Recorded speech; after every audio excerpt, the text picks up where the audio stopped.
So we're going to start with a vital wheat gluten, and this is a powder. You can find it in your baking section of almost any store. And what it is it's the protein from wheat flour, and you can actually start to make a seitan just with bread flour and wash out all of the stuff except for the protein, and then you'd have basically what's here in this pot. But we can take a little shortcut and start just with the vital wheat gluten. And in here we also have some salt, some sea salt, which has a lot more flavor and dimension to it than regular table salt, but you can use a table salt as well. And black pepper is in here as well. And to that we're going to add some almond meal. And almond meal is just ground almonds. You can buy it pre-made. It has a richness and a little bit of texture that'll be nice to add to this dish. If you want to make this from scratch at home, you just lightly toast some almonds and then grind it in a food processor, and that's all you would need to do for that. So just get all of that in there. We're going to mix this up. And to that, you're going to add a little bit of garlic. I'm going to 4 cloves. And for garlic, there's a lot of talk about the health benefits in garlic, and those benefits are really released when we crush it. It's an interesting thing that happens with the compounds chemically. So as we crush it, these compounds are activated, and it releases a lot of the health benefits of garlic. Just chopping it actually really won't get all those compounds going. It's one of those neat little chemical things that happens in the kitchen. And really what we'd want to do is kind of crush this and leave it to sit about 10 minutes. That really gets it at its full potential. We're just going to crush it and then chop it up here. Get a nice fine chop so that it can really get all through this, this mixture and give it some good flavor. And add it right in here.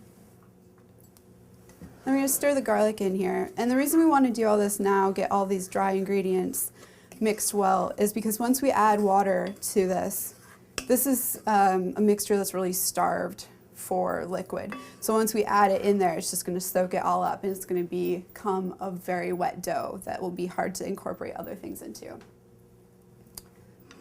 So we want to have all the liquids for the recipe combined and all of the dry things combined before we start putting them together. This is just a nice vegetable stock, and it's about 1.5 cups of the vegetable stock, and then good olive oil, about 1/4 cup. You can use a whisk or just a fork, whatever you have handy. Just get it nice and incorporated. And then transfer that to your pouring hand, spoon with your mixing hand. Just kind of start to get it in there. And you can see that it starts to come together really quickly, and it's creating a more fibrous sort of dough than you would see if you were just adding this to a regular wheat flour, and it's going to clump right up and be very sticky and hard to get things into. But you want to work quickly because it's going to sort of start sticking to itself and will be a little resistant to take on the liquid. So we want to make sure that all of that liquid's getting in there, and you can just switch to your hands at this point. It's going to be easier than a spoon. Just sort of knead this very wet dough a little bit and force it to take up any of the liquid that it didn't have, and work that garlic in there if any of it isn't really sticking into the dough. So once you have a nice mass with the dough here, you want to just clear your work surface and just plop that dough right down on it.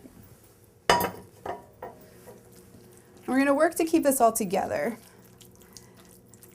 It likes to kind of have little holes or tears in it, but we're going to try to keep it all pressed nicely together. And we're working for a rectangle, probably about 8 inches in width and maybe 10 inches long. And you can see some of the fibers. It's really holding on to these little glutinous strands that it's creating here. And we want to just kind of press this all together. And as you work it, it will become stiffer. And as it becomes stiffer, it becomes a little harder to work with. So really having your surface ready to lay this out and press it into shape is quite worthwhile. And like most doughs though, if you stop and let it sit for a bit, it will relax and you can probably work with it a little better. So we're just pressing it into a nice, flat, even rectangle. Just, you can feel with the palm of your hand as you press sort of where any big lumps are, and just smooth those out so you have a nice, consistent, flat surface to work with. So once you have the dough all nice and flat here, I'm going to just grab some cheesecloth. And cheesecloth, there's always more of it than you think there is. I like to unfold it so that you keep this at a double thickness for this. So we have 2 layers going on. And you're just going to cover it, making sure that there's a nice amount of overhang on both sides of your triangle, of your rectangle. And then we can just start to tuck it in. Again, this is very wet dough. So it's not going to lift up very easily for you. But if you gently lift it and work the cheesecloth in under it, that will come together without a problem. And then we're going to start to make our roll.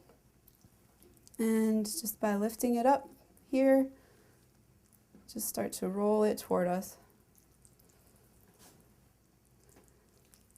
So the cheesecloth is between the seitan on each end. And if you get any holes, you can just kind of gently press that back together. And if you have a little gap, you can play with the cloth a little bit here, pull it over, just cover things up, or you can get another piece to work with. Another thing you can do here is just grab some kitchen twine and wrap it around to hold it together. Just leave a little bit of play in that twine because this will expand as it cooks just a bit. So we're just going to take this roll then and put it in a nice large casserole dish that has a good tight-fitting cover, and add to that 4 cups of vegetable stock. A nice quality vegetable stock will give you more flavor. It will marinate and soak into the seitan here. But any commercial variety is good. You just want to make sure that you're getting something that isn't loaded with preservatives or too much salt really can also throw off the flavor. So make sure it's something that you like the flavor of. And then we'll just put that in there, cover it tightly, and bake it at about 350 degrees for an hour and a half. So this is our roll our seitan roll that we've taken out of the oven. It's in at 350 for about an hour and a half. And we leave it to cool for as long as you like. Overnight is great. If you just have a few hours, that's good. The longer it sits, the more it will absorb the flavors of the stock. So that's a nice thing. So we have our roll here.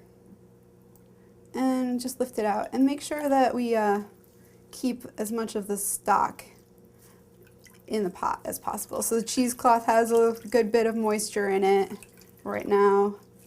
The roll itself has some. You don't need it to be bone dry, but if you don't want it running all over your kitchen floors, you just give it a little squeeze. And keep this broth because this is really great stuff right now. It's concentrated, it's flavorful, and we're going to use it again. Okay, so we have that stock that we set aside that the seitan initially baked in. And to that we're going to add, this is a big old sweet onion. I like sweet onion. You can use whatever kind you like. And it's just a big rough chop here. Then we've got some celery. This is 2 ribs of celery and 2 carrots. And they're just, again, big pieces. Add it right into that stock. Now you have something that I really love. It's a parsnip. And I found that a lot of people don't use parsnips or really know much about them. This is how it looks when it's peeled and chopped. It's a nice bright white. You can make a beautiful puree with them. So just a gorgeous pure white color. So got all those vegetables in there. Again, with your stock, you just want to judge how you like the saltiness of it. I know that this stock needs a little bit of extra salt, so I do recommend just a half a teaspoon of sea salt in there. And again, fresh grated black pepper. to your taste.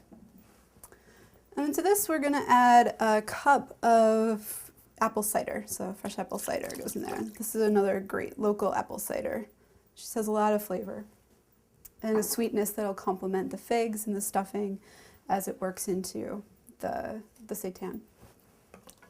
So we'll just kind of stir this up a little bit, get everything incorporated. And this is our baking liquid.